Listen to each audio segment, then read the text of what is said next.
Hello students, welcome to my channel Omega Study Centre. तो आज का हमारा जो टॉपिक है वो है कैश बुक। हमने हमारा जो टॉपिक लास्ट चैप्टर हमारा चल रहा था लेज़र, वो हमने कंप्लीट कर लिया था। जिसने भी वो लेज़र चैप्टर नहीं देखा वो आप ज़रूर देखो, क्योंकि इम्पॉर्टेंट चैप्टर है। इम्पॉर्टेंट का मतलब ये नहीं होता कि आपको एग्ज़ाम में आने वाला है या नहीं आने वाला। इस चीज़ को आप छोड़ दो अगर आप +1 कर रहे हो, क्योंकि उसका रीज़न क्या है, आपको +1 में आपके बेसिक्स अच्छे करने हैं और बेसिक्स अच्छे करने के लिए आपको इन चीज़ों की नॉलेज होनी चाहिए। जर्नल की, लेज़र की अच्छे से आपको पता होना चाहिए कि लेज़र क्या होता है और उसे कैसे प्रिपेयर करते हैं। और आज हम अपनी बात करेंगे कैश बुक की। कैश बुक को हम सब्सिडरी बुक भी बोलते हैं। क्या बोलते हैं? Subsidiary book. सब्सिडरी का मतलब क्या होता है? एक्स्ट्रा बुक, मतलब कोई एक्स्ट्रा बुक तैयार करनी। तो बेसिकली कैश बुक क्यों बनाई जाती है, इसे हम एक्स्ट्रा बुक क्यों बोलते हैं? सर आपने प्रोसेस में तो बताया नहीं था कि कोई कैश बुक भी बनानी है हमने, लेकिन आप अभी क्यों बना रहे हो? एक्चुअली कैश बुक क्या थी, जर्नल में हमने हर तरह की एंट्री डालनी सीखी। हमने ये भी सीखा कि कैपिटल की एंट्री कैसे आएगी, हमने ये भी सीखा भी परचेज कैसे आएगी, गुड्स की कैसे आएगी और एसेट्स की कैसे आएगी। अगर कैश परचेज किया तो कैसे आएगा, अगर कैश सेल किया तो कैसे आएगा। हमने हर चीज़ वो सीखी जर्नल में जो एंट्री रिकॉर्ड होती थी। अगर हम इतनी सारी एंट्रीज सिर्फ जर्नल में लेकर आएंगे, जितने भी हमने टॉपिक्स किए, अगर हम उन सारे टॉपिक्स को सिर्फ जर्नल में लेकर आएंगे तो जर्नल इतनी ज़्यादा हैवी हो जाएगी कि आपको अपनी गलती ढूंढनी, अगर बाय मिस्टेक आपसे कोई गलती हो गई, वो गलती ढूंढनी बहुत ही मुश्किल हो जाएगी। और इसके अलावा जर्नल की बुक आपकी इतनी बड़ी बन जाएगी कि आपको लेज़र बनानी मुश्किल हो जाएगी। लेज़र से आपको फिर मतलब आपका काम ज़्यादा ज़्यादा ज़्यादा बढ़ता हुआ होच पोच हो जाएगा। तो इसी वजह से हमारे डबल एंट्री सिस्टम ने हमें एक छोटा सा फ़ायदा कर दिया। क्या फ़ायदा किया? उसने बोला कि आप थोड़ी बहुत एक्स्ट्रा बुक्स बना लो जिस चीज़ की ट्रांजैक्शन ज़्यादा होती है। बेसिकली कैश की ट्रांजैक्शन तो हमें सभी को पता है कि ज़्यादा होती है। तो इसी वजह से हमने क्या किया, कैश बुक प्रिपेयर करनी स्टार्ट की। तो कैश बुक बेसिकली जर्नल का एक अल्टरनेटिव है, छोटा सा, जिसमें हम सिर्फ और सिर्फ कैश की एंट्रीज रिकॉर्ड करते हैं। रिपीट कर रहा हूं, कैश बुक जर्नल का बर्डन कम करने के लिए हम एक बुक को तैयार करते हैं। ये एक्स्ट्रा बुक होती है, ये कंपलसरी नहीं है। कंपलसरी होता है जर्नल, जर्नल से लेज़र। बेसिकली जो कंपलसरी चीज़ है वो है हमारा प्रॉफिट एंड लॉस, हमारी बैलेंस शीट। लेकिन उसको बनाने के लिए जो चीज़ें प्रोसेस में से हमें गुजरना पड़ता है, जिस प्रोसेस में से, वो सारा कंपलसरी ही होता है। लेकिन cash book just subsidiary book है ताकि जर्नल का बर्डन कम हो जाए। तो हम बात करेंगे कैश बुक कितने तरह की होती है। बेसिकली हमारे डबल एंट्री सिस्टम ने हमें बताया है कि जो कैश बुक होती है वो 4 तरह की होती है। सबसे पहली आ गई single column cash book. Single column को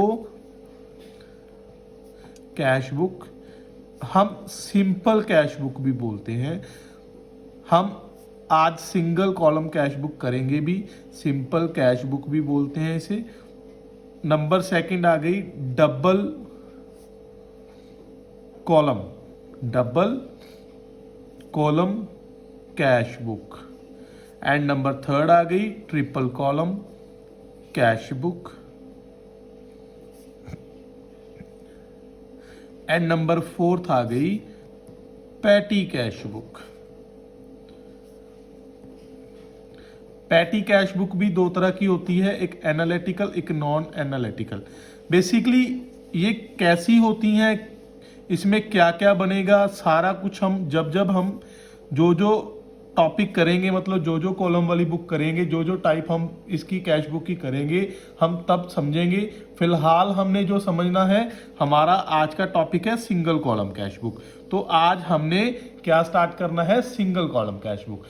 आपको आज के लेक्चर में 2 चीजें क्लियर होनी चाहिए कि कैश बुक क्या होती है, हम क्यों प्रिपेयर करते हैं, और सिंगल कॉलम कैश बुक कैसे बनती है और उसमें कौन कौन सा कॉलम आता है और उसमें हम कैसे एंट्री को रिकॉर्ड करते हैं। ये हमारा आज का मेन मोटिव है इस लेक्चर को करने का। तो हम बना रहे हैं single column cash book, single column cash book. इसका फॉर्मेट बनेगा जैसे हमने लेजर का बनाया था वैसा ही सेम सही बनेगा। इसकी दो साइड्स रहेंगी,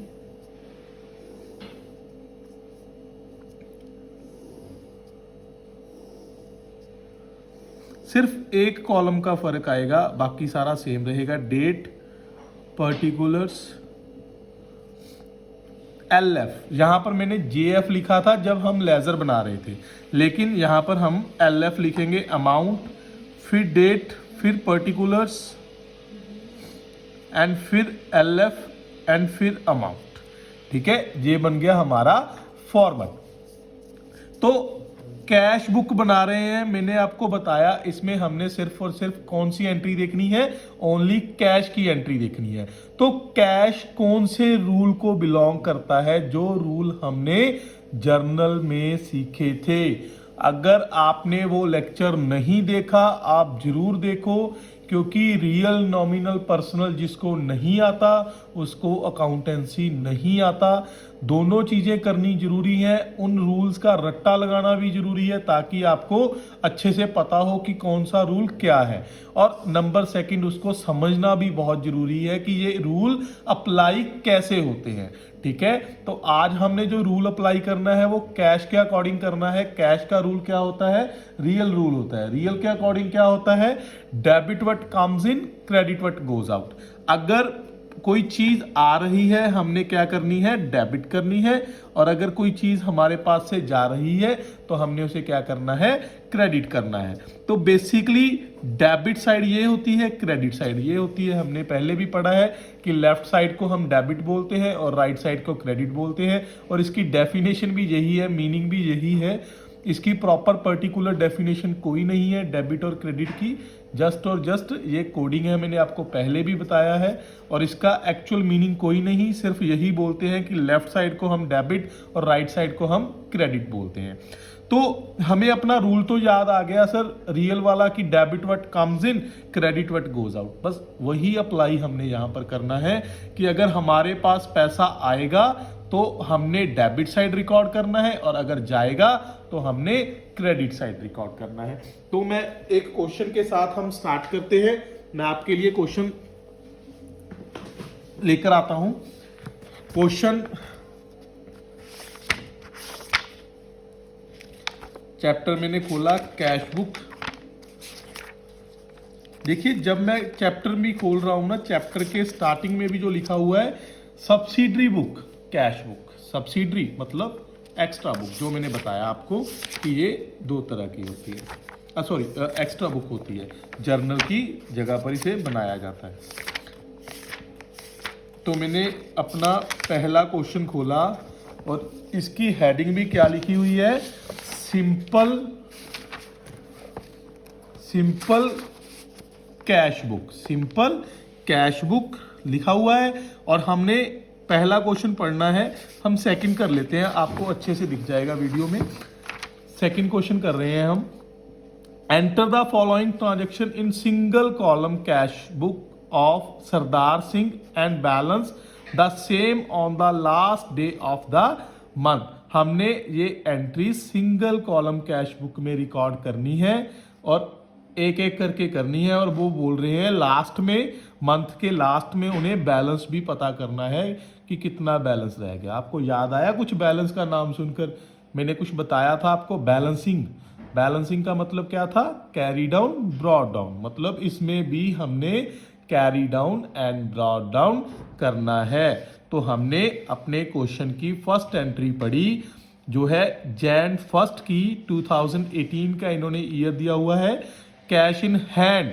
कैश इन हैंड का मतलब क्या है, हमारे पास इतने पैसे ऑलरेडी हैं, हमारे कैश बॉक्स में, गल्ले में हमारे पास इतने पैसे पड़े हैं।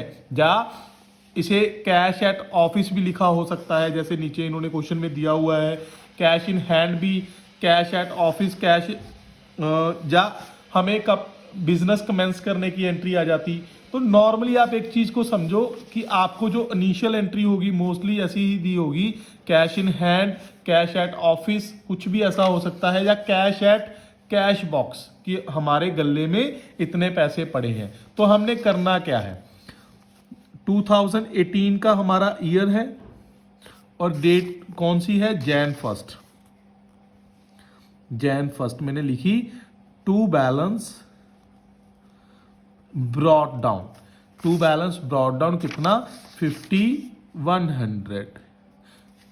तो सर यहाँ पर हमें डेबिट तो नहीं लिखा हुआ था, मैं वो तो समझ गया कि आपने ब्रॉट डाउन किया जैसे हमने लेजर में किया था। लेजर में तो हमें गिवन था कि डेबिट बैलेंस ब्रॉट फॉरवर्ड, कि हमारा ये बैलेंस है डेबिट है, तो इसलिए हमने ब्रॉट डाउन किया। तो मैं आपको इस चीज़ को भी क्लैरिफाई कर देता हूँ कि मैंने इसे डेबिट क्यों किया।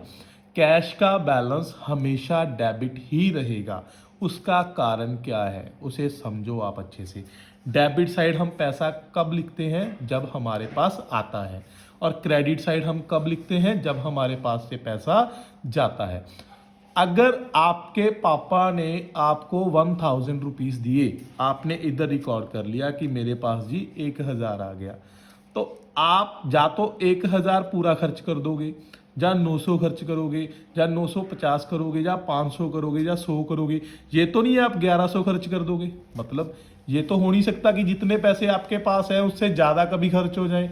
तो 1000 रुपये अगर इधर लिखे हैं तो इधर मैक्सिमम 1000 ही होगा। तो इक्वल तो हो सकता है, लेकिन कभी भी इस साइड को हम कम नहीं कर सकते, क्योंकि जितने पैसे आपके पास आएंगे आप मैक्सिमम उतना ही खर्च कर सकते हो। तो इसी वजह से कैश का बैलेंस हमेशा डेबिट रहता है। तो मैंने इसलिए टू बैलेंस ब्रॉट डाउन लिखा। ब्रॉट डाउन का मतलब मैंने लेजर वाले चैप्टर में आपको बता रखा है। अगर किसी ने वो लेजर वाला लेक्चर नहीं देखा तो आप जरूर देखो, आपको मतलब पता होना चाहिए हर चीज का। तो नेक्स्ट एंट्री आ गई Jan 3, कैश सेल 5600।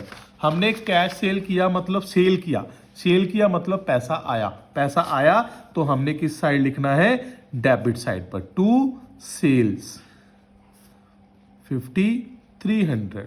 नेक्स्ट आ गई 5600 है, सॉरी। नेक्स्ट एंट्री हमारे पास आ गई, received from Lal on account. हमने किसी लाल से पैसा रिसीव किया Jan 5 को, Jan 5 को पैसा रिसीव किया मतलब हमारे पास पैसा आया टू लाल। हमें ये तो पता है ना कि किसी के अकाउंट में खुद का नाम नहीं पड़ता, मतलब अगर हम कैश बुक बना रहे हैं तो यहाँ पर कैश नहीं लिखना। तो टू लाल, लाल से हमने कितना पैसा लिया, हमने 800 रुपया लिया। उसके बाद आया हमारे पास Jan 7 को पेड इन टू बैंक 10,000। हमने क्या किया, इन पैसों में से 10,000 रुपये बैंक में डिपॉजिट करवा दिए। तो जो पैसा बैंक में डिपॉजिट करवाया वो हमारे कैश बॉक्स में से चला गया, मतलब हमारे गले में से वो पैसा चला गया। तो मैंने क्या किया, यहाँ पर एंट्री डाली बाय बैंक, क्योंकि मेरा पैसा गया। अगर आता तो इधर, जाएगा तो इधर। कितना पैसा गया, 10,000। कौन सी डेट को गया, Jan 7। उसके बाद आ गया Jan 8, परचेज पोस्टेज। 8 जनवरी को हमने पोस्टेज खरीदी 200 रुपए की, तो पैसा आएगा या जाएगा, जाएगा जी, क्योंकि हमने कुछ खरीदा है। तो खरीदोगे तो पैसा तो देना ही पड़ेगा, 200। उसके बाद आ गया Jan 12, पेड वेजेस। हमने वेजेस पे किए 100 रुपए। पेड का मतलब तो आपको पता ही है कि हमने पे किया मतलब पैसा जा रहा है। डेट है Jan 12, बाय वेजेस 100 रुपीज। अच्छा, वेजेस का मतलब पता है आपको, वेजेस का मतलब होता है दिहाड़ी।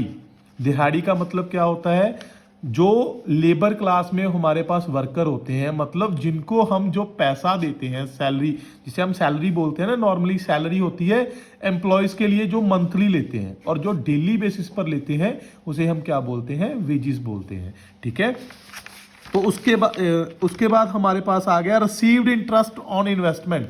हमने इन्वेस्टमेंट पर इंटरेस्ट रिसीव किया, कौन सी डेट को, Jan 13। Jan 13 टू इंटरेस्ट पैसा आया तो मैंने उसे क्या किया, डेबिट साइड लिखा, टू इंटरेस्ट ऑन इन्वेस्टमेंट कितने रुपए आए मेरे पास आया 200 रुपया। उसके बाद आ गया withdrew from bank for office expense. Withdrew from bank for office expense मतलब बैंक में से हमने पैसा निकलवाया और लाकर गले में रख लिया, क्योंकि हमने बिजनेस में खर्चा करना है। Jan 20 मतलब बैंक से पैसा निकलवाया तो हमने क्या किया, टू बैंक कितने रुपए निकलवाए, ₹2200, 2200 रुपए। उसके बाद हमारे पास क्या आया, Jan 25 cash purchase 3000। Cash purchase मतलब हमने नगद खरीदा। Jan 25 बाय परचेज कितने रुपए का, 3000 का, 3000।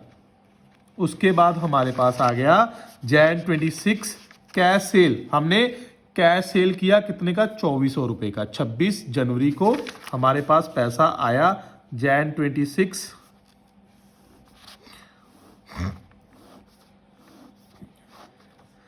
To sales. कितना पैसा आया हमारे पास, 2400 रुपए, 2400 रुपीज। उसके बाद हमने फिर रिसीव्ड फ्रॉम रविंदर 1100। हमने रविंदर से पैसा रिसीव किया Jan 28 को टू रविंदर कितना, 1100 सॉरी। उसके बाद हमारे पास आया Drew for personal use. Personal use का मतलब क्या होता है, हमने पैसा निकलवाया और निकलवा कर घर पर ले गए पर्सनल यूज के लिए। ऑनर ने पैसा निकलवाया तो हमारे पास से पैसा गया, तो बेसिकली इसे हम क्या बोलते हैं, ड्राइंग्स बोलते हैं। Jan 29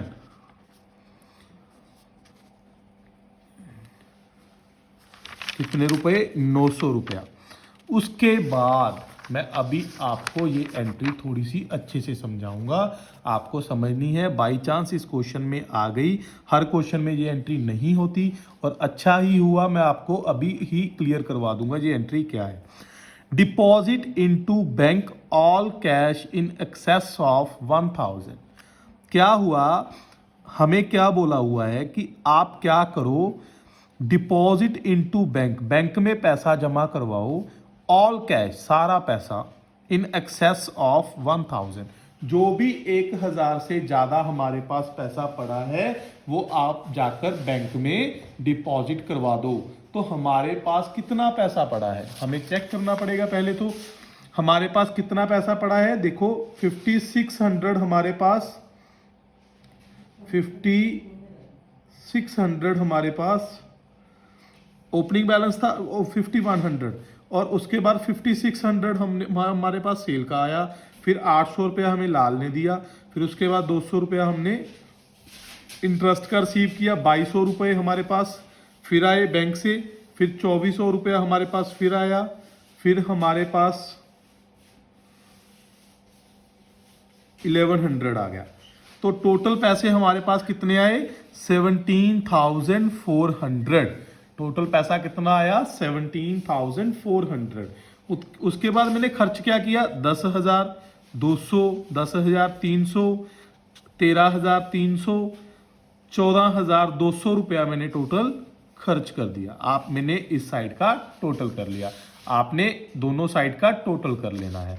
ठीक है, मेरे पास टोटल पैसा कितना आया, 17,400, और मैंने कितना पैसा खर्च कर दिया, 14,200। मेरे पास जो बैलेंस अमाउंट बची वो कितनी बच गई, 3,200।